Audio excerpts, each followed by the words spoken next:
The F-4E is currently one of my favorite top tier jets in the game. If you've watched my F-4J video, kind of recent, I do make it pretty clear that I like the F-4E more than I like the F-4J. How is that possible? The F-4E doesn't even have pulse Doppler radar, and it doesn't get the AIM-7Fs. Well, we're going to go over that in this video. Firstly, by showing off certified Vulcan moments. Now, the M61 Vulcan, if you watch my channel, you know what I'm going to say, but it's pretty much my favorite piece of utility at top tier. It's not necessarily the most meta, like something such as a SAR Fox 1 missile, but I think the M61 Vulcan is probably one of the most common ways I get kills at top tier if the plane equips one.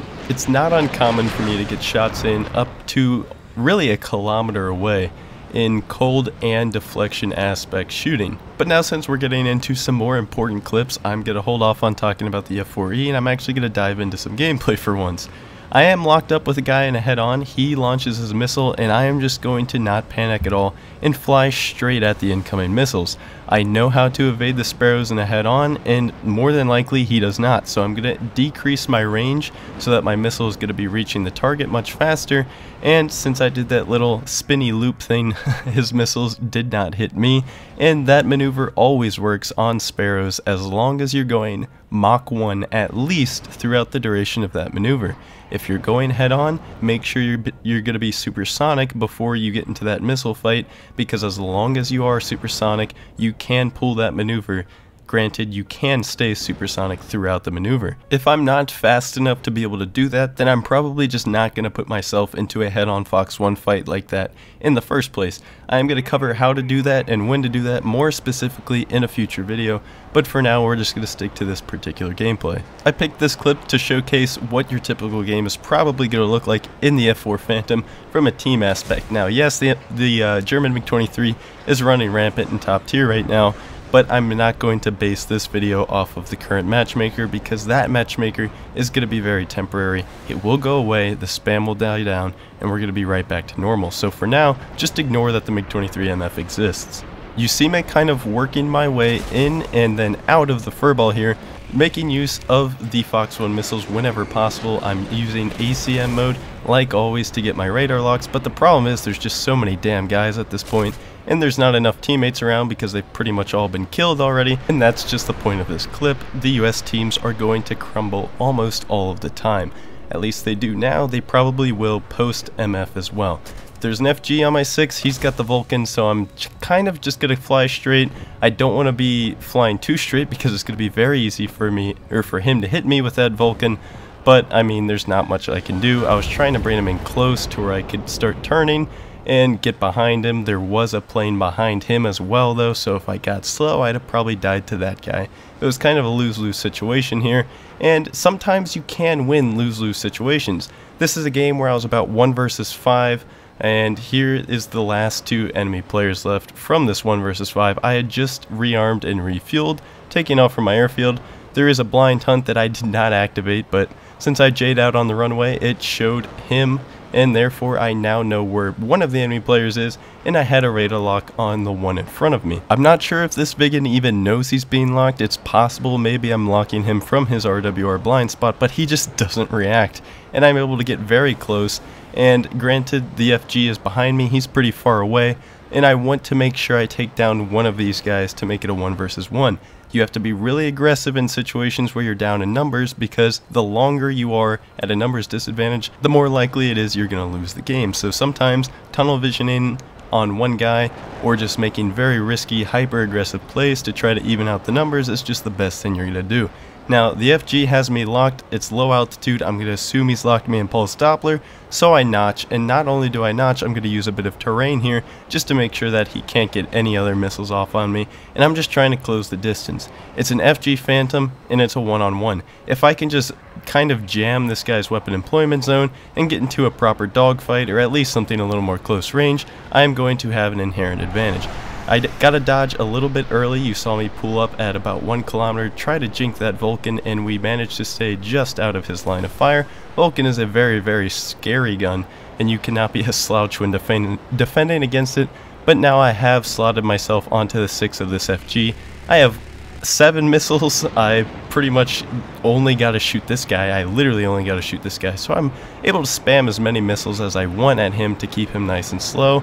And once we get into this actual turn fight, a proper classic dogfight, there's just nothing he can do. He tries to bring me up into a stall climb using his engines. He does have superior engines, but you really don't have to get into a stall fight as long as you can point your nose at somebody at top tier. You'll either be able to get a missile off on them, or if you have a Vulcan, you literally just have to have your nose pointed at them within about 1.5 kilometers, and you are a very deadly plane still. So he could have outrun me in that vertical, but it was pretty hopeless, and they kind of threw the game by not playing together there. But that's just how you win those situations. You just gotta be at least lucky, somewhat, mostly lucky, that the enemy team is going to make a mistake, and you have to recognize the mistake and capitalize on that mistake.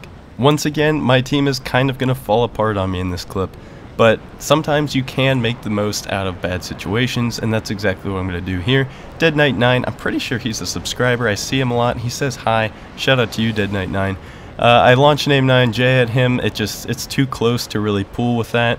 And I'm going to queue up another one, but at this point I'm just getting so slow. I realize I'm kind of being stupid right now, bleeding so much speed, focusing so much energy on one guy. There's really no point. He knows I'm there anyways. He's just going to flare another AIM-9J, so I'm just going to build up some more speed, get some separation, and try to come in and pick another target to get with the Sparrow. My teammates clean up the MiG-23 I was after, and now I'm going to go for a bit of altitude so that I can be a little bit more defensive and not quite an obvious target. Maybe by being on the outside of the map and kind of high, I'm going to minimize the amount of missiles fired at me, and that way I can maximize the missiles I fire at enemy players. The problem with this thinking, however, though, is if you're too passive, your team is just going to die. You have to be making an impact on the game. If you're just hanging outside of the furball the entire game, waiting on the edges, looking to pick off stragglers, well, you can't really be mad when you lose because you're really not doing a whole lot to change the tide of the game.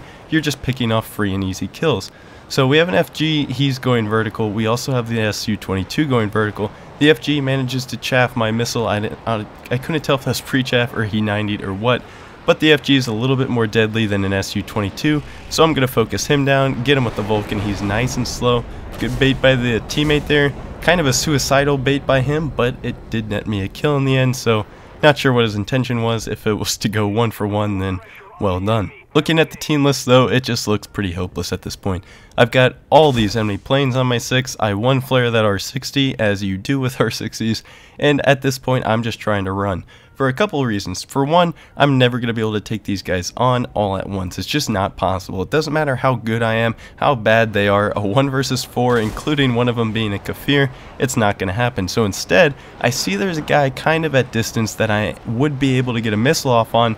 Granted, I can lock him up, and again, when you're in these very disadvantageous positions, you kind of do have to tunnel vision, because if you don't decrease that number advantage on the enemy team as quickly as you can, there's just no hope at winning. So I make sure my Sparrow gets launched at that F-4E, and that at least takes one guy out of the match. Now that MiG-23 is going to have to do a full 180 to get to me, so I think that it's best just to keep flying right now.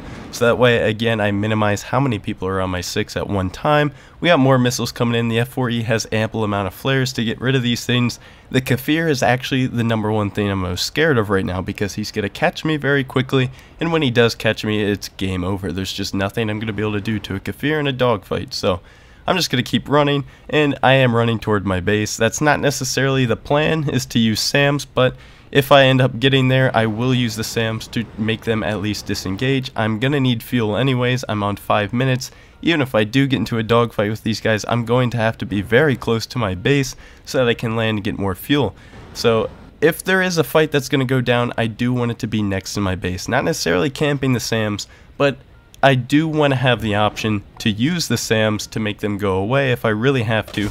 But more importantly, I just want to be near my base when this fight is done so I can get more fuel. We dodge another missile, and now it's pretty much on. We have managed to make a lot of the enemy players lose interest, and that's exactly what we want. That's the closest thing to a mistake I'm going to get this round, and I'd better make the most of it. 1v2, still not ideal, but it's a whole hell of a lot better than the 1v6 I was looking at earlier. So we get a little bit of a shot in on the Kafir, not quite going to work, and again, I gotta be hyper aggressive on somebody. I'm not looking at the MiG-23. I'm just going to accept the fact that he's probably not a threat right now and focus my offensive attacks on this Kafir. I need one of these guys dead, and I need one of them dead now. Now, of course, I do want to try to keep situational awareness when possible, so you see me launch a missile, look behind me right after that to make sure the MiG-23 is not up to any funny business. Turns out he is. He launches an R-60, so I'm able to flare that. The Kafir, however, does not flare away my AIM-9J, and luckily that one hits. I'm now 1 versus 1 with the MiG-23,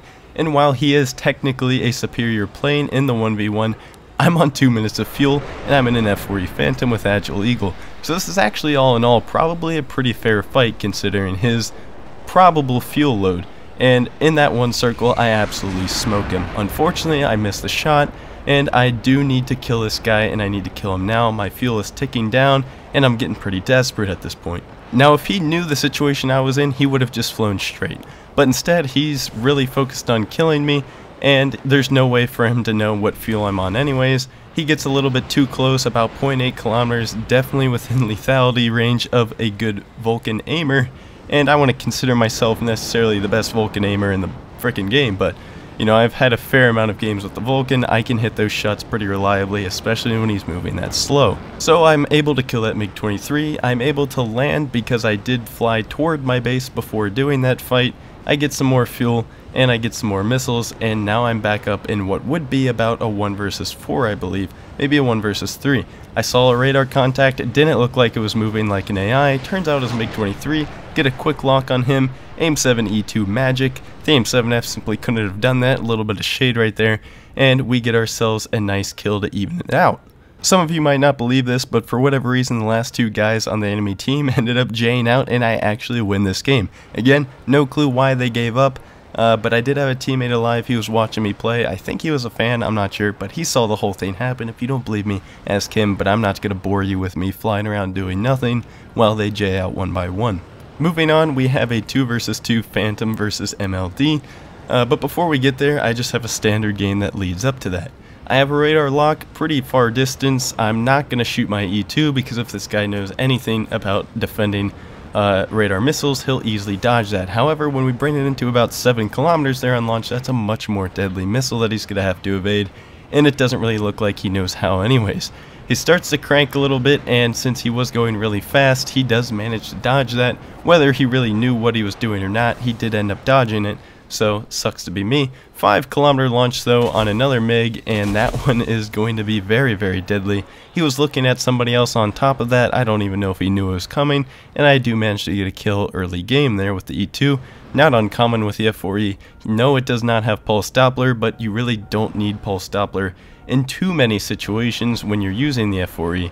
Once the game transitions down to that deck-only furball that it tends to do, sometimes it'd be nice to have pulse Doppler, but I find that the ACM radar on the F-4E is pretty good at picking up targets somewhat close to the ground. On top of that, you're going to see later in this video that the F-4E can actually lock on to targets below it as long as they are straight below the F-4E. So if you're looking straight down on somebody, even if there's ground clutter, then you will be able to lock them up. This does not apply, however, if the target is right above the ground. They have to have a little bit of altitude beneath them, but generally, if you're looking straight down with the F-4E, you can get an ACM lock on people below you. I bled a little bit of speed trying to get a shot on that MiG there, so I'm going to dive, pick up some more speed, and now I have to defend against the MiG that was diving. He actually ends up going for somebody else, which is great for me, so now I have to choose who do I go for now. Well, looks like a couple planes are spotted over here, and it looks like maybe more will get spotted, so this is probably the way I want to go if I want to have an impact on the game. Looking around all over the place, you got to get in the habit of that at top tier. You got to be using that C key, left, right, center, up, down, you name it, you got to be looking there at some point. We get one lock on the MiG-27, that's a kill with the AIM-7E2. Another lock, this one's a little bit close, so I opt for the gun. Just missed him, I think I was a little bit to the left there, or to the right, one of them. Unfortunate, but it does happen. I'm not the best aim with the Vulcan, like I said in the last clip, but I do think I should have hit that shot there. Sucks to be me. I'm not sure what I'm locking here. I think it did that little glitch where it shows the name of the plane without actually the name of the player, so I knew there was somebody there. I had him locked up, and again, That's not pulse Doppler, but it is looking down somewhat, and the F-4E does have limited capability in that regard, as long as the plane you're trying to lock isn't right above the ground. If they've got a little bit of altitude beneath them, then the F-4E can lock some planes a little bit underneath it. Unfortunately, now I am out of E2 Sparrows, which is the #1 weapon for the F-4E. So we're going to be reduced to AIM-9Js and the Vulcan, which is not the end of the world. The AIM-9J is definitely not my favorite missile anymore by any stretch of the imagination, but it can get the job done. But what gets the job done even better is the M61 Vulcan, and that's what I mean in the beginning of the video. The M61 is very, very useful. You saw that shot, you've seen all the other shots I've hit with the Vulcan so far, the one in the last clip that saved my ass and let me return to the airfield. It happens all the time. If you can actually, for once, remember to get good with a gun on a top tier jet, do it with the Vulcan, and it's going to reward you 10 out of 10 times. The amount of opportunities that a Vulcan presents to you in a top tier match that you can take advantage of if you learn how to aim the gun, and I know you're not going to be used to learning how to aim things at top tier, but again, I think it's very worthwhile to do so. Now, these are the last 2 MiGs on the other team, and we have 3 Phantoms, I believe. They do manage to take one of us down pretty quickly, and I do believe they're both MLDs. Regardless, the fight is going to be pretty much the same. Now, it is an MLD, and they do outclass us flight performance-wise in every way, but when you add numbers into the mix, and you get like a 2 versus 2 situation or a 3 versus 3 situation, flight performance doesn't become quite as important anymore, and teamwork and tactics do. And that's how we're going to end up actually beating these MLDs, is we just work together as a team better. Because it doesn't matter how much better you are at flight performance on somebody if you can't stick on the same plane for 60 seconds trying to dogfight it. If you do that in this situation, you're just going to die to the teammates. It's also for this very reason I've said in previous videos that I just don't think the MLD is the best plane in the game. It is very good, don't get me wrong, it's definitely in the top 3, but it's why I personally prefer something like the EJ Kai. You know, flight performance isn't that important in top tier, especially not when there's 12 versus 12 matches, but nonetheless, that MLD he kind of pre-flared once. I just unlocked the Seeker from his flare and shot him again, and he didn't even flare. Big mistake on his part, not sure, maybe he was just trying to look at all of the other targets around him, considering there was 3 of us, but he's out of the match, and now we're 2 versus 1. With this MiG-23 MLD. I had realized I'd gotten pretty slow, and I did know that if my teammate does die right here and I'm slow as well, it's GG. So I used this bit of time to get myself some separation, a little bit of speed just in case, and this way we can kind of boom and zoom this guy in a sense. It's not really boom and zoom, but you get what I'm trying to say.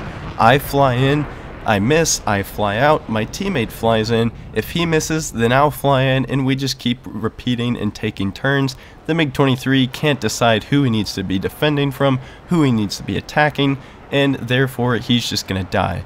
He tries to be hyper aggressive on this FG, which he really should have done a long time ago. He needed to pick one of us out early and focus. Instead, he spent too much time juggling between the 2 of us. It gets him on low energy, and he becomes a free kill to the Vulcan, and that's GG. On top of me harping on the Vulcan all video, I'm also harping on the fact that when you are in disadvantageous positions, you cannot spend the entire time trying to fight all of the people at once. You need to be picking out the weakest target, the target that you're most probable to kill in the shortest amount of time, and you need to just kill them. Get rid of them, do whatever you can to even out the odds back into even or favorable for you. Moving on into the next match, this is about how high I generally climb with my Phantoms. I don't really want to go over 4,000, especially in the F-4E, because then I'm probably going to be just looking down at every single person I shoot. And while yes, the F-4E can have limited look down capability, though not having pulse Doppler, it's just not ideal. You want to give yourself more options to shoot at people when possible, and that's just not going to happen if you're way up at altitude. So sticking around 3,000 meters here, I know there's a missile flying at me. I don't panic. I know how to evade the head-on missile, and that's exactly what I do. I do that every time, as long as you're going supersonic throughout the duration of that little rolling turn elevator thing. You see me do it all the time, you know what I'm talking about. Then their missile is simply not going to hit you. Unfortunately for me, My missile did not hit them either. I didn't look why. I think it got chaffed, but nonetheless, I was at least able to get something out. Unfortunately for me, I've got a 180 monkey on my 6. If you don't know what the 180 monkey is, it's the person that you merge with, and they turn all the way around 180 degrees and then sit on your ass the entire game and shoot every single missile they have at you. This happens pretty often to me. I mean, sometimes I believe it's because they know me. Sometimes I just know that most of top tier player base is pretty stupid. Don't do this if you want to get good at the game. Do not be making 180 degree turns after somebody, and especially not shooting every single missile at somebody that's watching you shoot the missile at them. So I'm just going to stay fast, do a pretty wide turn to retain some speed. I know I can easily flare this guy's missiles if he shoots them at me, and I could also easily kick his ass in a dogfight if I really wanted to. The problem is I do not want to be getting myself slow. I don't want to be getting myself open to third partying like he is about to experience right here. Still tunnel vision in on me. I don't know why he's thirsting so hard, but I do drag him to a teammate and the teammate cleans him up for me, and that's probably what's going to happen to you every single time you try to do that, so stop doing it. The AIM-7 Sparrow on the FG that's climbing up for my teammate right here. He doesn't seem to really notice it. He might be rolled over, so he's not getting an RWR. I'm not sure what the reason, but he is going to eat the Sparrow. And now I'm just looking for my next target to shoot a Sparrow at. Of course, looking around whenever I think of it, use that C key. Make sure you know what's going on around you so you don't eat a missile that you had no idea was coming. I'm able to flare away the missiles that were coming in after me simply because I saw them. And now I'm focusing more on what's in front of me because I know that there's no immediate threats behind me. That is not to say that I should just stop looking around in general. You see me still looking around because you just never know with this spotting system. But I am within range of an AIM-9J. Unfortunately, the SMT just throws his plane into the ground. Not sure why, but he's dead and no longer needs to be dealt with. So at this point, I'm just going to be looking for who else should I be going for. You know, I'm kind of assessing where are my teammates right now. It looks like most of them are right on top of me for the most part, but that's okay. We see the J-37 is kind of going up towards our teammate, but there's this one coming straight at me, and I don't want him getting focused in on me. So I'm going to go try to hit him before he gets me. Unfortunately for me, I didn't realize until I locked him up he was actually flying away from me. Maybe he just turned around, I don't know. Really, I should probably have helped my teammate there, but I already knew there were some teammates going to help him. I didn't want to just add to that party. I wanted to go do something else that was useful, and we do manage to get a lock on him. Not sure where the Sparrow went or why it went that way. Regardless, he stalled out, killing AI, and it's a free gun kill. That's pretty much all I do for that game, so we'll move on to the next one. Again, not too high of altitude, but I do want a little bit of altitude just so that I can be going well over supersonic speeds and not have to worry about ripping. Not that the F-4E can rip in a straight line anyways, but you know, if you're up at this altitude, you can get to Mach 1 and dive and get some more speed if you need to for that head-on Fox 1 fight. There is a J-37 kind of stalled out. I don't know why people go for stall-out vertical kills at top tier, but he does manage to chaff the missile. He is going 90 degrees, so that missile is going to be fooled by the chaff.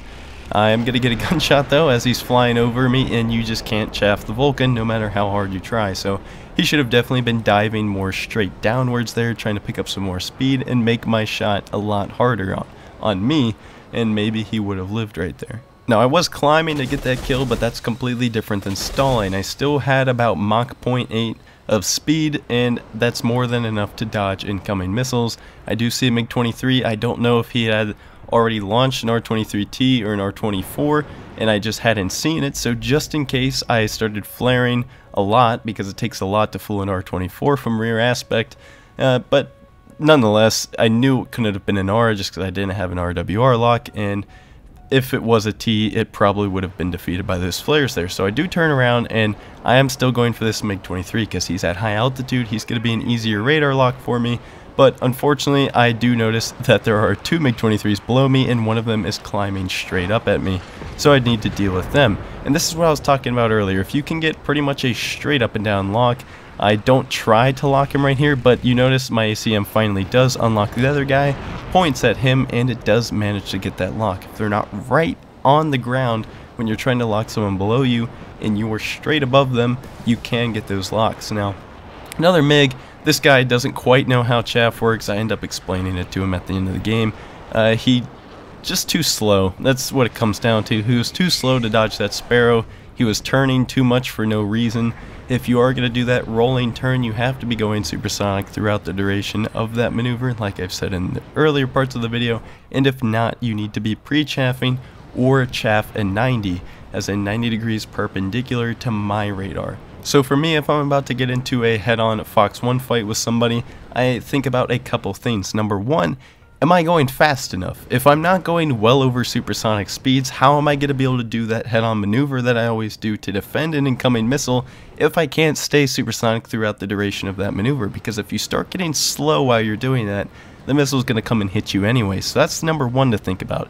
If I'm not going fast enough, well then what are my other options? Well, I need to be pre-chaffing for one, because I'd rather the missile just not get shot at me in the first place. If you chaff while they have an RWR lock, then their lock is going to be on your chaff now. If they launch the missile while it's locked onto your chaff, then the missile will track the chaff off of the rail. Therefore, they have to relock you every single time. Just randomly chaffing post-launch does not do anything. At least not for Sparrows and R-24s, that is, because some sciencey shit that I'm not going to explain right now. But if pre-chaffing isn't an option, then you need to chaff 90 degrees. Now, if you know what notching is on pulse Doppler, you're basically going to do that, but deploy chaff while you're doing that. So, I hope that's a little bit informational. I hope you guys try to give the F-4E some more love, maybe clear the air on it, and maybe you'll enjoy it more. But anyways, hope you guys enjoyed the video. I hope you learned something from the video. Most importantly, I hope I'll see you on the next one. See ya.